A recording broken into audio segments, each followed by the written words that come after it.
In this video, we'll start to talk about multiple regression. Multiple regression regresses the outcome variable on multiple regressors. There are two main reasons why you might want to consider using multiple regression versus one variable regression.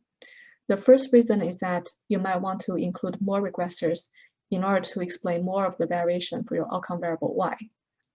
And the second reason is that you might want to include more control variables in order to help establish the causal effect for your variable of interest. For our course, we don't really worry about increasing the amount of explanatory power for our outcome variable. That's mainly the goal for time series analysis when you try to maximize R-squared for forecasting purposes. Our goal in this class is to establish causal effect for our variable of interest. As you will see later in the course, we need more than one variable in the regression model to establish the causal effect for the variable of interest. Once you add more variables to the regression, the way to think of the coefficients is that they measure the partial effect of x on y. For example, the interpretation for beta 1 now becomes the partial effect of x1 on y by holding x2 constant. Similarly, the interpretation for beta 2 is that they measure the partial effect of x2 on y by holding x1 constant. Now the coefficients beta 1 and beta 2 are computed by taking partial derivatives of y on x. Partial derivative is taken when you hold the other variables constant. And that's why you need to emphasize on holding the other variables constant when you interpret the meaning of betas in the multiple regression. The same OLS procedure is used to estimate the parameters in the regression model, and therefore you'll still use the same command in R to estimate the regression output. But now you will just have to include more regressors in the LM function. In the wage example, previously we tried to explain hourly wage using education as the only variable in the model.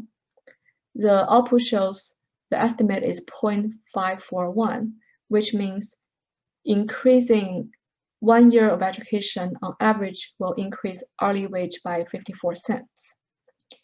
In column 2, I added additional regressor, tenure, which measures the length of time a worker stays with the same employer. The estimate coefficient for tenure is 0.19, which means by increasing tenure by 1 year will on average increase hourly wage by 19 cents after holding education constant. And the estimated coefficient for education is now 0.569. And since this is a multiple regression, you will interpret the meaning for education as increasing 1 year of education will on average increase hourly wage by 56.9 cents after holding tenure constant. It's very important to remember to include the holding it constant part, otherwise your interpretation will not be correct. In the California schools example, previously STR is the only independent variable in the regression.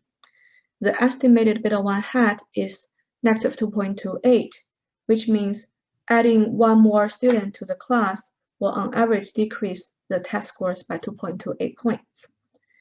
Now, if we expand this one variable regression by including additional regressor, English, which measures the percentage of English learner in the class, and we run the regression model, we'll see that the estimated beta 1 hat will change significantly from negative 2.28 to negative 1.101.